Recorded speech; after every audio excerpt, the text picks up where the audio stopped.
အားလုံးပဲမင်္ဂလာပါဒီနေ့မှာတော့ငါတုံရန်ချင်းဆက်အနှစ်နဲ့ထမင်းကြော်ပြမှာဖြစ်ပါတယ်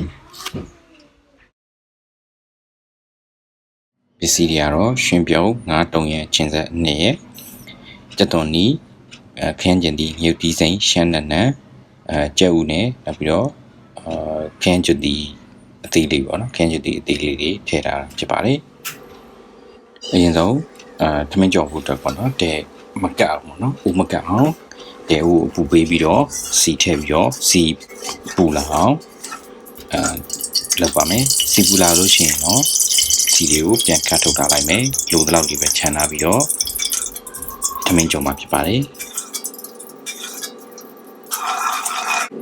အရင်ဆုံးကြက်သွန်နီရဲ့ငရုတ်သီးစိမ်းရဲ့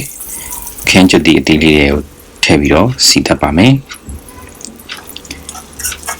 နိုင်ငံကြက်ပြီးဆိုလို့ရှိရင်တော့ပေးလေးကတ်ထားပြီးတော့ကြက်ဥထည့်ပြီးတော့ကြောပါမယ်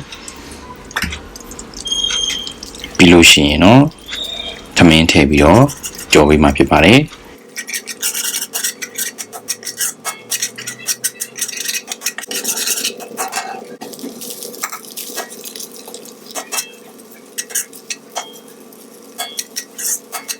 ထမင်းထည့်ပြီးပြီဆိုလို့ရှိရင်တော့ရှင်ပြုံး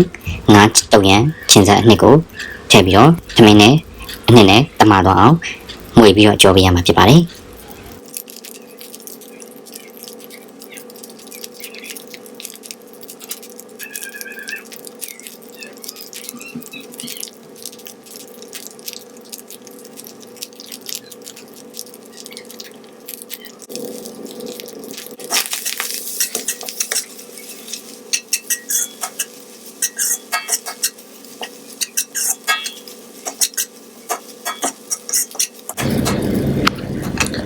ခင်းကျင်ဒီနဲ့ရှမ်းနနကိုလည်းထည့်ပြီးတော့ကြောပေးရမှာဖြစ်ပါတယ်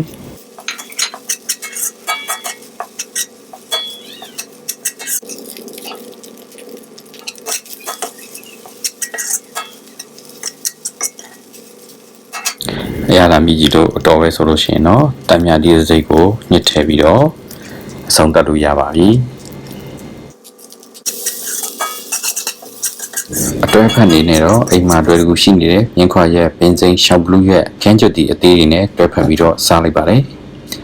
ဒီလိုလေကူတဲ့နီလန်းလေးကိုနေတဲ့သဘောကျတယ်ဆိုလို့ရှိရင်လည်းမိတ်ဆွေတွေကိုမျှဝေပေးပါကြည့်ရှုပေးခဲ့ကြတဲ့တယောက်ချင်းစီကိုကျေးဇူးများတင်ပါတယ်မင်္ဂလာရှိသောနေ့ရက်များပိုင်ဆိုင်နိုင်ပါစေခင်ဗျာ